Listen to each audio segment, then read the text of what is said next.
Curry cu pui este o rețetă rapidă și sănătoasă, perfectă pentru prânz sau cină. Punem ulei de măsline într-o tigaie la foc mediu. Adăugăm ceapa pe care o călim și puțină sare. Adăugăm și bucățile de pui și le prăjim pentru câteva minute până încep să se rumenească.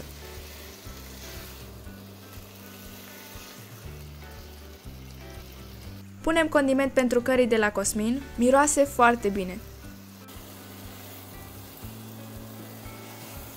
Turnăm roșiile pasate și laptele de cocos și amestecăm.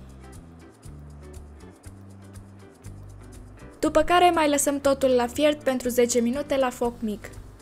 Adăugăm și puțină zeamă de lime după gust. Și gata, a fost absolut delicios! L-am mâncat cu orez simplu. Bucățile de pui suculente merg super bine cu sosul delicios și aromat. Gourmet!